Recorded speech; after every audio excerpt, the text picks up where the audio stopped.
Lily and the Tall Ships Race. Written by Misha Quinn, 2024.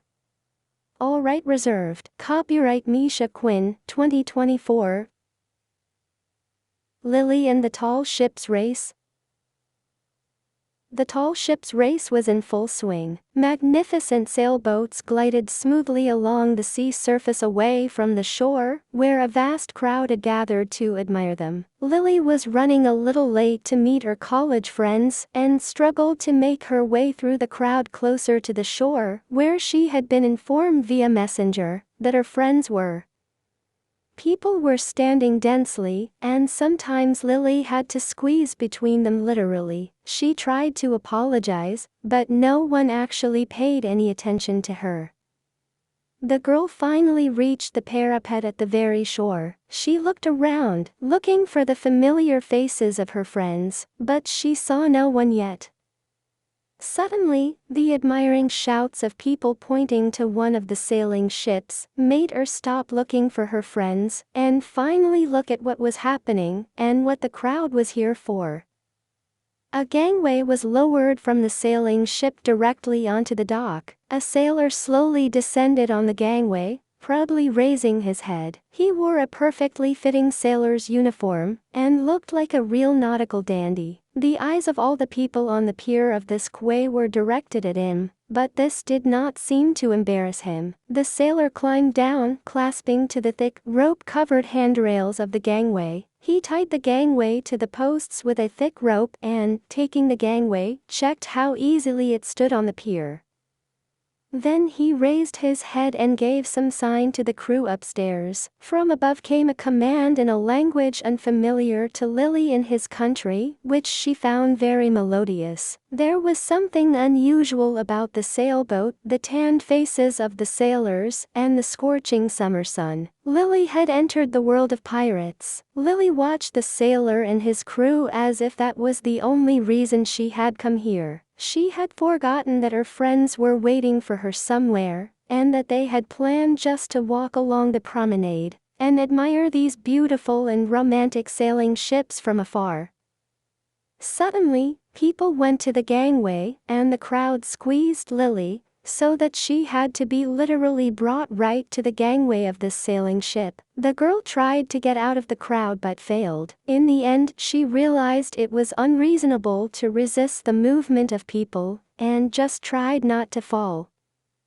When Lily was already on the gangway, someone suddenly grabbed her by the shoulders and pulled her away from the maelstrom of people. She rushed with all her might and found herself accessible.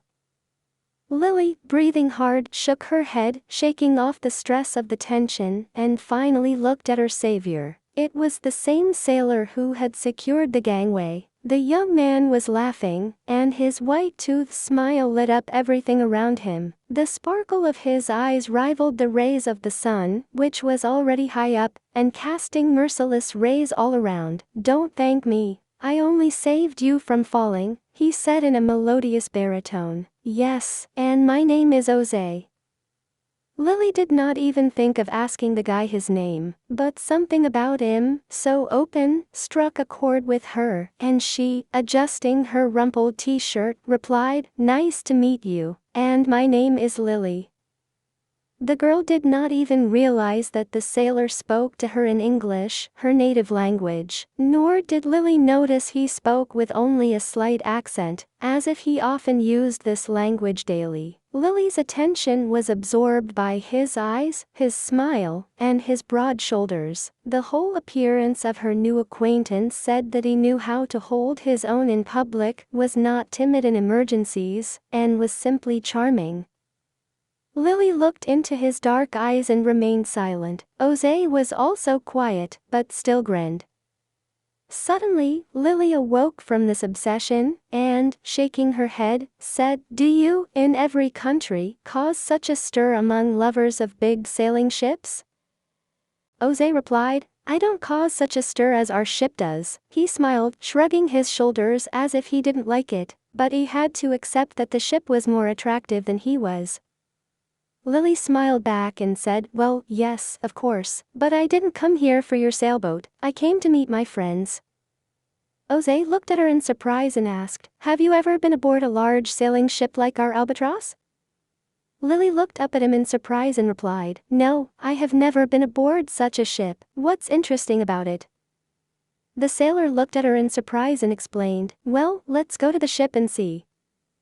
Lily looked back to where she had just been, almost blown right up to the gangway to this ship, where only half an hour ago she had no intention of going up at all, and hesitatingly replied, "I don't know whether I should go. I don't like ships at all, and I'm not an excellent swimmer."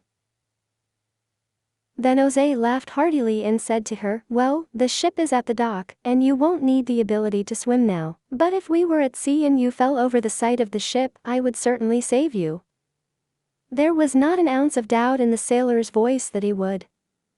Lily smiled, realizing that her fears about the water were utterly unfounded, and with a determined shake of her head, she nodded in agreement. She suddenly wanted to go on that ship and see what was there. She suddenly really wanted to understand how guys like Jose spent their time there and how they worked there as well. The sailor looked at Lily excitedly and pointed her hand toward the ship's scrapyard with an inviting gesture. By now, there was no longer a crowd there, and people just lined up, waiting for one sailor to let them pass them up onto the deck of the sailboat. Lily and Jose did not go through without a line, but stood at the end. Lily enjoyed talking to Jose very much. His still relatively boyish face was weathered from working on the open deck of the sailing ship. Lily noticed that the guy's palms were rough, as if they had been chopped by something. Jose was gesticulating vigorously as he spoke to her, and he also noticed that his interlocutor was looking at his hands. He embarrassedly rubbed the palms of his hands against each other and said, "Yes, we do a lot of work with ropes. Ropes are those heavy ropes used to attach the sails, which are also used to secure the ship to the dock, and for many other things." Lily frowned in embarrassment. She did not know how physically demanding it was to work as a sailor on a sailboat, and now she realized that the beautiful uniforms and smiles only shone while the ship was at the dock in the atmosphere of this big sailboat regatta celebration. At other times, the crew of this amazing ship is constantly working, and mostly, it is hard and even sometimes dangerous physical work. While Lily was talking to Jose about what else sailors do on a sailing ship, their board turned the boat. With a sinking heart, Lily clutched at the gangway's thick wooden, varnished handrails, made of thick planks, on which were nailed wooden cross strips of wood, which created something like steps, and began climbing up. It took her half a minute, but it seemed like an eternity. Lily had never been aboard a sailing ship, much less one so large. The first thing she did was to see what she could see of the mast rails, on which the vast beige-colored sails rolled up were tied. To do so, she had to tilt her head back, and put one palm to her eyes to limit the rays of sunlight, hitting her uncomfortably hard. The girl could not hold on to this position, so she swayed and realized she was falling backward. But then, someone's firm hands picked her up and brought her back upright. She was very embarrassed to admit that Jose had helped her not to fall for the second time. The second time in one day was too much to do with words of gratitude. Suddenly, unexpectedly, Lily touched her savior's shoulder with her palm. She smiled gently and saw that Jose blushed with embarrassment.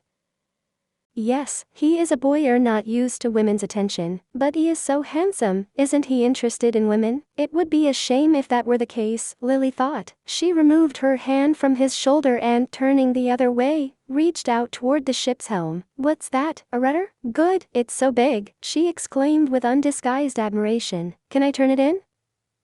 Jose answered her with noticeable relief. "Yes, it's called a helm. When the ship is docked, you can't turn the wheel. And if you look over there," he pointed with his hand to the rope stretched to the sides of the helm, which stabilized it in the same position, "you'll notice it's anchored, but you can stand at the helm and imagine you're the captain of this ship."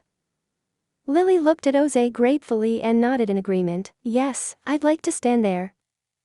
After speaking with the officer on duty there, Jose walked forward to the helm and gestured to Lily. The girl went to the helm and laid her hands on its polished and varnished wood. She suddenly felt like the wind had torn her hair and carried away all her hardships. She thought now she would ride this beautiful sailboat on the waves of the raging sea, and never return to her old ordinary life. Lily looked down at the dock and noticed her friends there. They looked at her in amazement, so lovely and unusually enthusiastic, having become a beautiful girl, whom before they had thought to be a simpleton. She stood at the rudder of the sailboat and looked somewhere far away past them in their lives. Lily realized her friends had noticed her and waved hello to them. Jose immediately turned and looked at the group of young people, girls and guys walking up the ship's gangway, waving their caps and hands to greet Lily. Lily laughed warmly and said, "Well, my friends found me there. Now, I'm going to explore the ship with them. You understand I was looking for them here, after all?" For some reason, Lily felt uncomfortable in front of Jose, and he stood by her side and his eyes seemed to fade. Lily whisked his hand, squeezed it with both hands, and said, "Jose, come to our cafe tonight. We'll be there to celebrate the start of the regatta, and it would be wonderful to see you and your friends there. Come, the cafe is right across the street from the dock, over there." Lily pointed to the cafe, whose name was visible from the ship's side. Jose looked thoughtfully at her and at her friends approaching them. He answered nothing and nodded thoughtfully, obviously promising to consider Lily's offer. The girl looked gratefully into his eyes and said, "Jose, thank you so much for helping me, but now I have to go with them, for they have been looking for me everywhere. Thank you and come and join us." Her friends surrounded her and joked that Lily had suddenly become imbued with the spirit of pirates and conquerors of the seas, standing at the helm of the sailing ship. The girl was embarrassed and after a while, lost sight of Jose. The excursion on the sailing ship went quickly. In the lower rooms, the tourists could not go around the entire deck of the enormous ship, so it was not a lengthy task. From time to time, Lily looked for Jose with her eyes, and in every sailor who approached them, she expected to see him again. But they were other fellows. Jose did not appear again, and when Lily and her friends went down from the sailboat's deck to the wharf, she took one last look around the ship. Jose was not aboard it, at least not that Lilia had seen him. Evening came suddenly. Darkness had descended on the pier and the cafe's terrace, where the young people were gathered at tables, glowing with the multicolored lights of the lantern garlands suspended above them.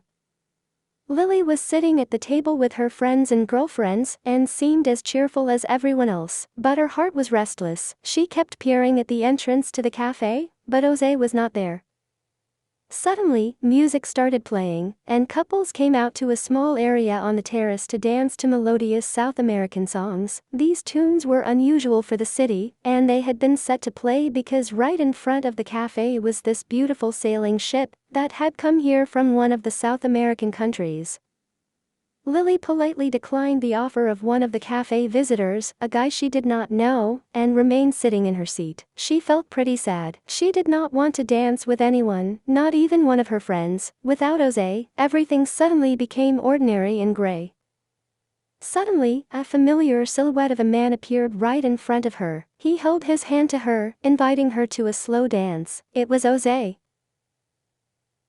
Jose was in a festive sailor's uniform, and his trademark smile was on his face. Lily jumped up and grabbed his arm with both hands. The girl stood before Jose, and did not know what to do. He noticed her embarrassment and confidently embraced her. Or rather, he just put his hand on her waist and the other stretched out in front of him, with a look showing Lily to put her hand in his. The girl obeyed. However, she did not know what to dance to and how to do it. She had never danced Latin American dances, and realized she needed to be more comfortable.